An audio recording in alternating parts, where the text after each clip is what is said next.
Continuamos. A punto con Juan Carlos Fernández.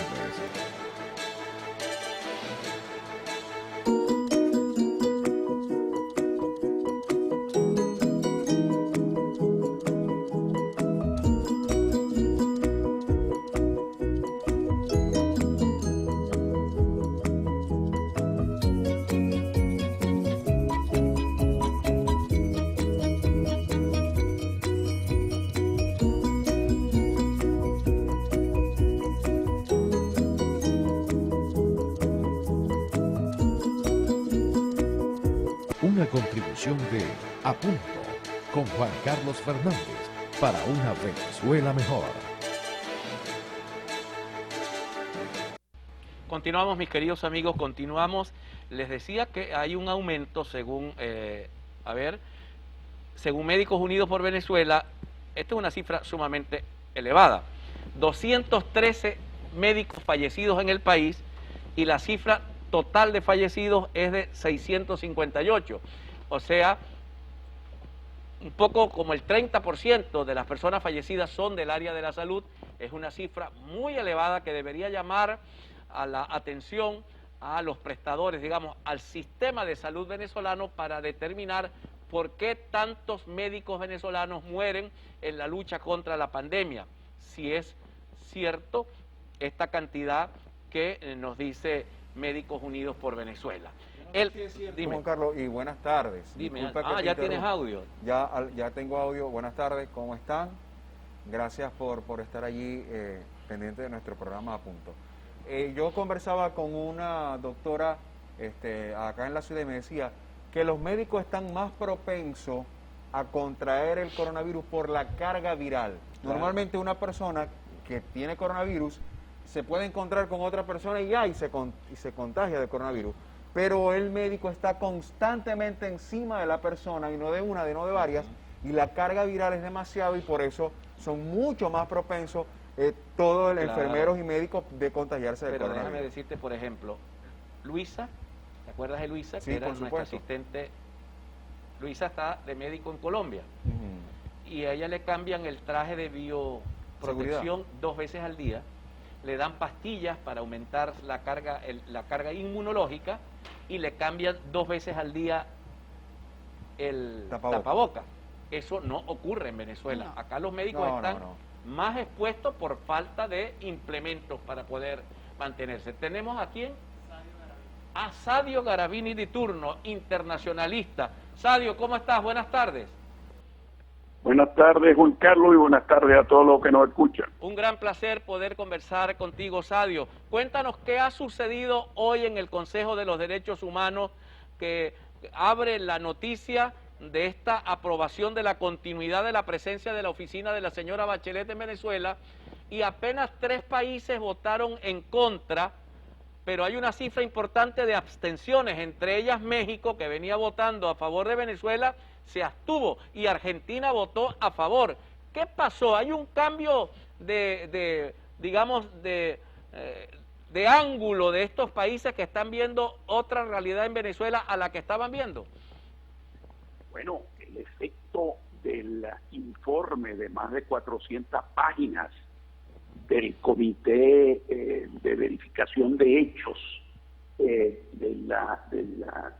Derechos Humanos tuvo un efecto muy relevante, aunado a las declaraciones y al informe, a la actualización del informe de Michelle Bachelet.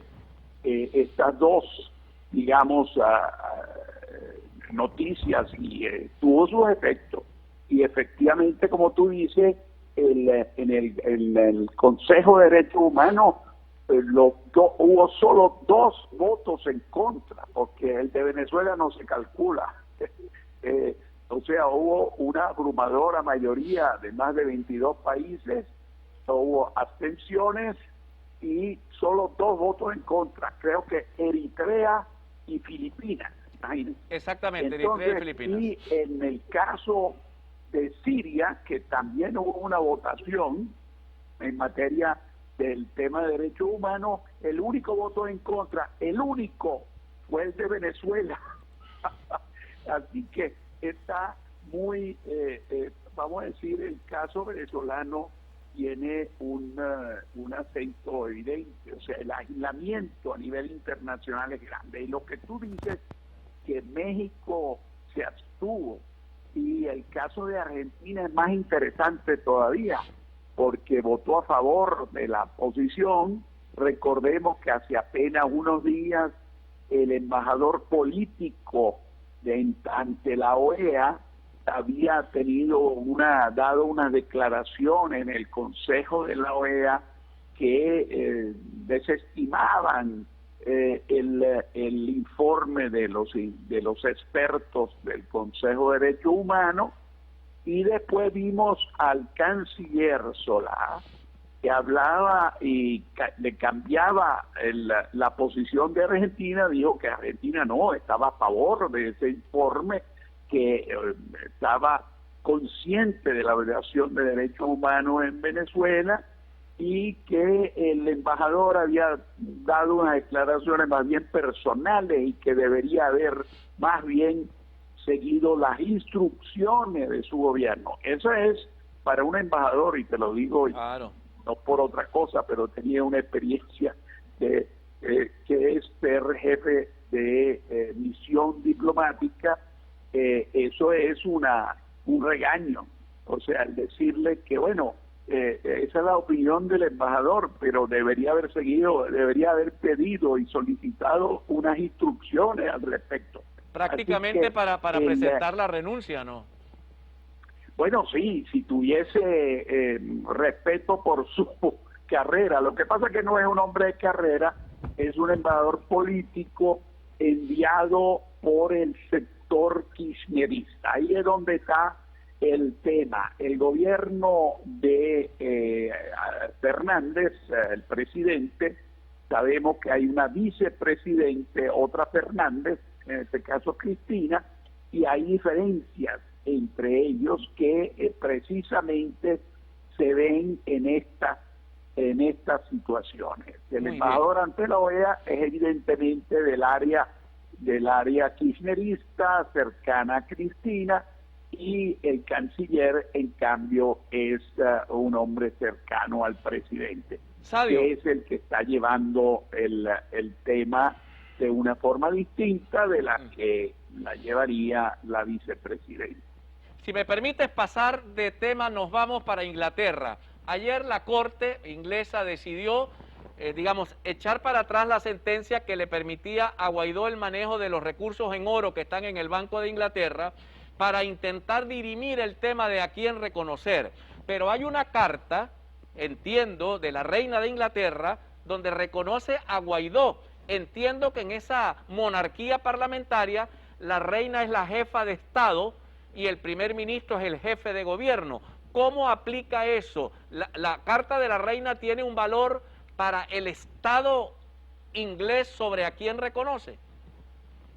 No, pero es que el gobierno, vamos a decir, la reina cuando habla es porque en términos políticos es porque el gobierno le dice lo que hay que decir. Okay. Y efectivamente el gobierno de Johnson y el canciller han reconocido claramente a Guaidó. Lo que ha pasado ayer es que la Corte de Apelación lo único que hizo fue alargar el proceso.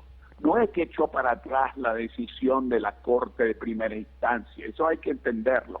Simplemente le pasó de nuevo al juez de primera instancia y le dijo, por favor, verifique de una manera contundente, o sea, antes el de la primera instancia le había dicho que el gobierno reconocía a Guaidó y punto, pero sin tener algo que presentar, y el juez superior le pide, por favor, verifique y pida al Ejecutivo cuál es el gobierno reconocido.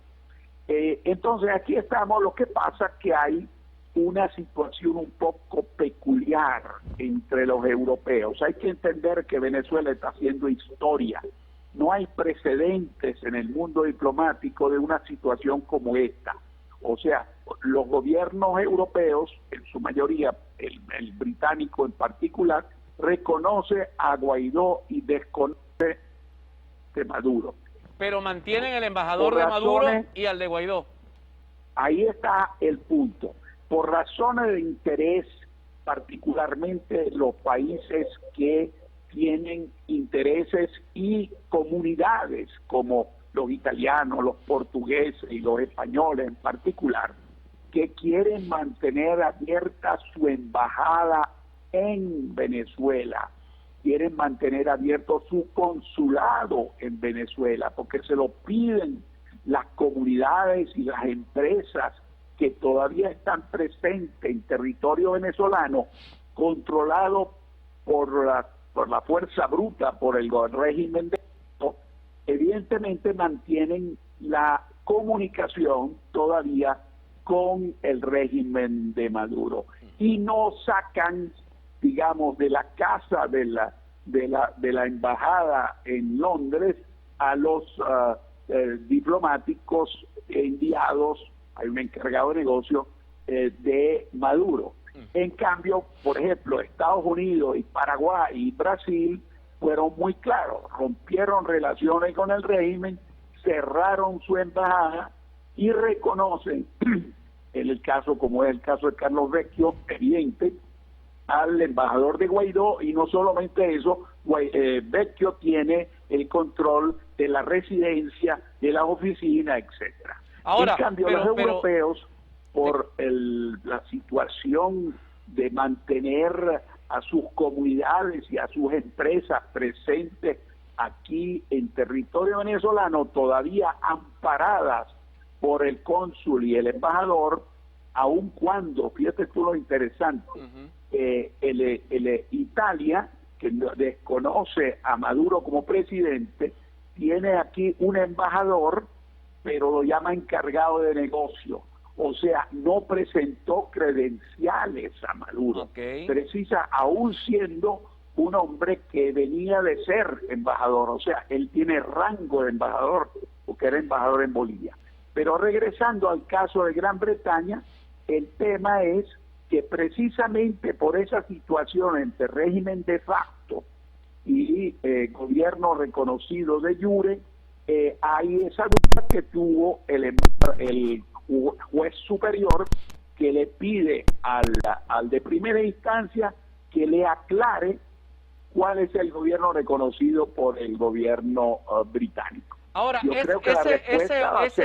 ese oro, Sadio, y con esto termino la entrevista, ese oro se llevó a Inglaterra para certificar, quiere decir, ese es oro monetario, porque entiendo que Maduro ha pedido que ese oro se utilice a través de la ONU para comprar ayuda humanitaria para Venezuela, pero yo entiendo que ese oro, si es monetario, es reserva monetaria, reserva de oro monetario del Banco Central de Venezuela. Coméntanos cómo funciona eso.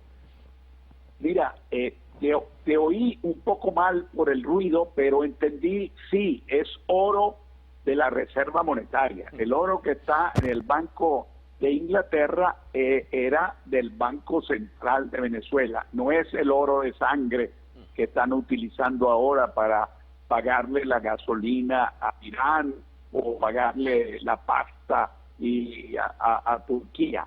Entonces es distinto, es oro que está en la reserva en el Banco Central, o sea, el Banco de Inglaterra, la banca de Inglaterra, y es un oro monetario del Banco Central de Venezuela. Muy bien, muchas gracias, Sadio. Vaya nuestro respeto para ti, Sadio Garavini, de turno, internacionalista, ha sido embajador de Venezuela. No sé si terminamos brevemente con noticias este segmento.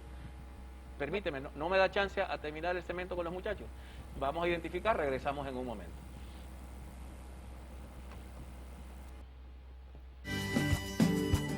La educación no cambia al mundo, cambia a las personas que van a cambiar al mundo. Esto lo dijo Paulo Freire, filósofo brasileño.